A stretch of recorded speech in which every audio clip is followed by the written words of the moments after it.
kamu mau bawa pepaya? Ups, sorry Pi, aku tadi nggak sempat ke pasar.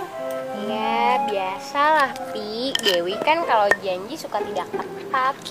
Jangan begitulah, Dit. Kan baru kali ini aku tidak menepati janji. Ya udahlah, kan cuman soal pepaya, masih ada buah yang lain. Kayaknya gula merahnya kurang deh. Ya ampun, Dew. Kamu tuh mau bikin kolak apa rujak? Gula merah banyak-banyak. Kan kalau tidak ditambah gulanya rasanya akan pedas sekali. Kan udah tugas kamu bikin sambal, ya udahlah, kan makin pedas makin asik. Udah deh, cepetan ngulek dulu. Sambalnya nggak jadi-jadi nih kalau ngobrol terus. Wah, hujan Pi. Oh iya ya, udah mulai gerimis. Yuk, kita masuk yuk.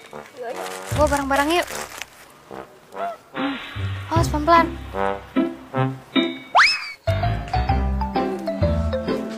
Hai Pipi, dokter ikut neduh ya? Dokter habis dari mana? Kok hujanan? Iya, tadi di luar dokter kehujanan. Lalu lihat rumah Pipi. Nah, ikut neduh boleh ya? Boleh kok. Iya sih, tadi waktu Pipi lagi ngerujak sama temen-temen juga sudah mulai gerimis. Ngerujak? Kok dokter nggak dibagi sih, Pi? Dokter datangnya sih telat. Pipi kan ngerujaknya udah dari tadi sama teman-teman. Dokter, mumpung nih dokter kebetulan mampir ke sini, Pipi mau tanya. Boleh, bukannya Pipi biasa bertanya sama dokter Sens? Ya sudah, sekarang Pipi mau bertanya apa? Gini dok, Pipi tuh mau bertanya bagaimana terjadinya guntur dan petir. Itu karena muatan listrik positif dan muatan listrik negatif yang terkandung dalam awan. Oh, jadi di awan itu terdapat muatan listrik juga ya? Iya, muatan listrik akan saling mencari pasangannya. Yang negatif akan mencari yang positif dan sebaliknya. Dan biasanya muatan listrik negatif akan lebih cepat daripada muatan listrik positif. Muatan listrik negatif itu lebih cepat daripada muatan listrik positif. Iya, nah ketika muatan listrik negatif meloncat dan bertemu dengan muatan listrik positif, nah itu yang kita sebut dengan petir. Oh, jadi petir itu terjadi karena bertemunya muatan listrik positif dan muatan listrik negatif. Betul sekali. Kalau guntur gimana dok? Nah, karena petir itu panas, lalu udara di sekitar petir akan mengembang. Nah, udara yang mengembang itu akan menabrak udara dingin di sekitarnya. Maka hasilnya adalah guntur yang menggelegar. Oh, jadi kalau guntur terjadi karena udara dingin yang ditabrak oleh udara panas akibat petir. Betul sekali. Pipi pinter sekarang ya. Oh ya dok, tapi kenapa selalu petir duluan daripada guntur? Karena kecepatan cahaya lebih cepat daripada kecepatan suara. Maksudnya gimana? Petir adalah cahaya. Guntur adalah suara yang dihasilkan akibat bertemunya cahaya tadi. Makanya setelah kita melihat petir, biasanya beberapa saat kemudian baru kita mendengar guntur. Oh, ya juga sih dok. Kalau lagi hujan nih, kalau diperhatiin, emang selalu terlihatnya tuh cahayanya dulu, terus baru deh suaranya. Nah, sekarang Pipi mau melihat petir dari dekat? Hah? Melihat petir dari dekat? Dokter bercanda ya? Itu kan bahaya. Takut ah. Dokter jamin, petir satu ini tidak akan berbahaya. Mana mungkin tidak bahaya.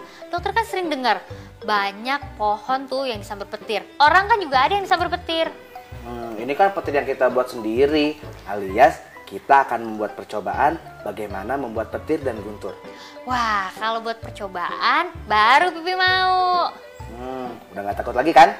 Enggak dong. Kalau gitu alat-alat yang kita butuhkan apa saja? Nah, alat dan bahannya. Yang pertama baskom logam, lalu kertas minyak, dan malam yang kamu sebut lilin mainan, garpu atau sendok, lalu selotip. Itu aja bahan-bahannya ya. Ya sudah kalau gitu Pipi coba cari dulu ya dokter ya. Ya sudah, kamu cari dulu, dokter ikut neduh dulu ya. Nanti kita sama-sama ke lab ya. Oke. Dokter Sains, alat-alat dan bahannya semua sudah tersedia nih. Nah, lalu apa yang kita lakukan nih? Pipi ini kalau percobaan aja, Pipi pasti getol. Ya iya dong. Dokter kan, dokter yang baik, udah sombong, pintar lagi. Kapan lagi coba bisa ketemu yang kayak gini? Waduh, terlalu berlebihan nih mujinya. Enggak ya teman-teman, Pipi kan cuma ngomong apa adanya. Udah. Adik-adik di rumah sudah tidak sabar. Kita sekarang akan mencoba untuk membuat petir. Buat petir dok, ayo. Nah, sebelum kita membuat petir, kita akan daftar dulu barang-barang yang sudah Pipi bawa. Oh, iya. Coba ada apa saja. Pertama-tama ini ada kertas minyak. Ada mangkok atau baskom. Tapi ini ada ininya, Pi. Ada kupingnya, nggak apa-apa ya. Apa? Ada selotip. Ada sendok. Dan ada malam. Atau kalau di sini lilin mainan ya. Nah, baik. Nah, yang pertama akan kita lakukan untuk membuat petir, yaitu kita akan meletakkan kertas minyak di atas. Kita taruh sini dulu deh. Ya, di atas meja. Biar tidak goyang-goyang, rekatkan dengan selotip. Saja.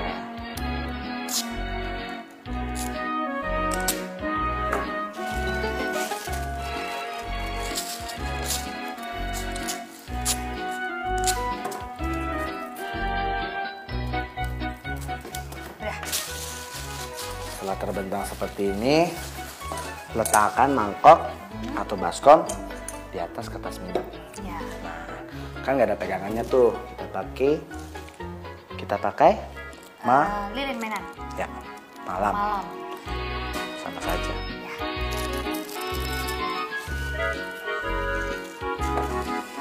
Nah, ini hanya untuk pegangan saja.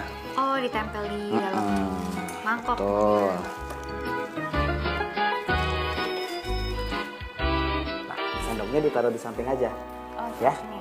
Ya. Nah, sekarang tinggal menggosok-gosokkan baskom di atas kertas minyak.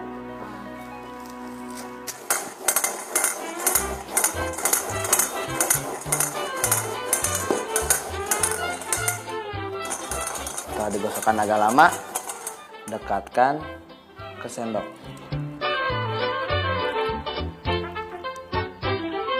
Maka akan terjadi kilatan kecil. Itu dok, tadi ada kilatnya dok sedikit. Oh, berarti medan listrik statis itu yang hasil dari menggosok baskom dengan kertas minyak bisa menghasilkan petir ya dok? Betul sekali. Nah, adik-adik di rumah jangan kemana-mana. Karena sebentar lagi dokter akan mencoba untuk membuat awan. Nah, kalau gitu teman-teman jangan kemana-mana ya. Kalian tahu kan kita akan buat awan, pasti seru. Tapi setelah yang satu ini. Dokter Sains. Sekarang Dokter Sains. Nah teman-teman, sekarang hujan sudah reda nih. Nah, biasanya kalau habis hujan, udara tuh pasti terasa bersih. Kalian lihat deh, udaranya sekarang cerah. Pasti banyak awan putihnya.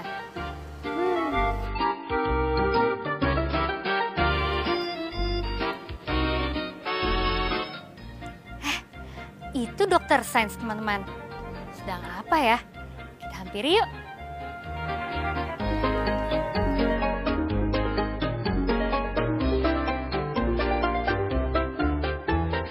Dokter sains. Pipi. Sedang apa dok? Dokter sedang melihat awan yang cerah serta mendengarkan kicauan burung seperti berada di taman yang indah. Oh iya dokter. Tidak lupa kan sama janjinya?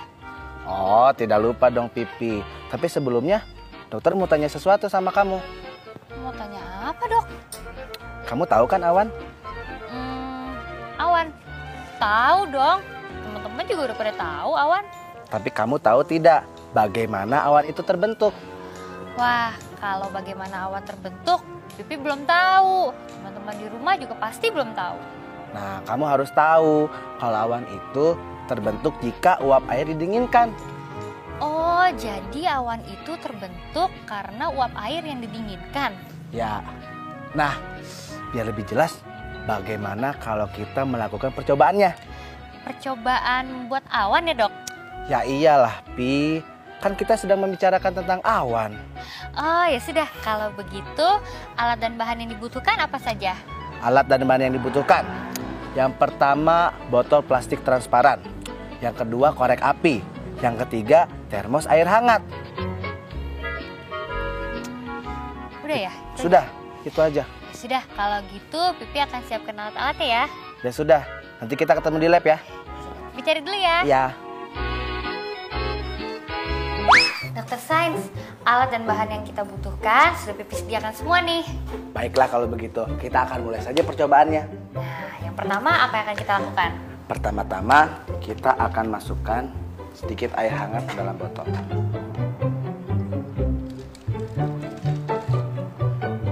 Lalu nyalakan korek api, lalu tiup dan langsung masukkan ke dalam botol.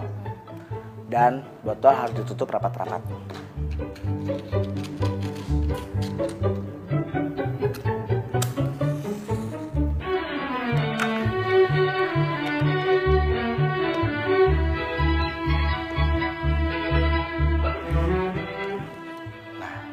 Seperti ini, tekan sisi botolnya, ulangi 5-6 kali. Lalu, apa yang Pipi lihat? Situ terlihat ada lapisan putih tipisnya, Dok. Apa itu awannya? Seperti yang sudah dokter katakan tadi, awan terbentuk ketika uap air didinginkan. Sehingga terbentuk titik-titik air yang sangat kecil. Lalu mereka berkumpul menjadi awan. Nah, pada percobaan kali ini, ketika tangan dilepas, volume botol akan bertambah. Bertambahnya volume menyebabkan suhu di dalam botol menjadi lebih dingin. Uap air hangat berubah menjadi titik-titik sangat kecil. Itulah awan. Oh, jadi begitu, Dok. Lalu apa gunanya asap dari korek api tadi? Asap digunakan sebagai media untuk menempelnya titik-titik air. Kalau di alam, medianya berbentuk partikel-partikel kecil, termasuk debu.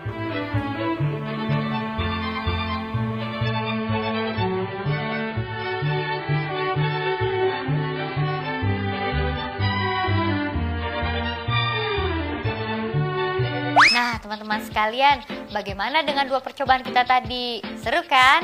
Yang pertama, kita sudah belajar membuat petir dan guntur. Nah, yang kedua, kita membuat awan. Yang ternyata awan itu terbentuk dari uap air yang didinginkan.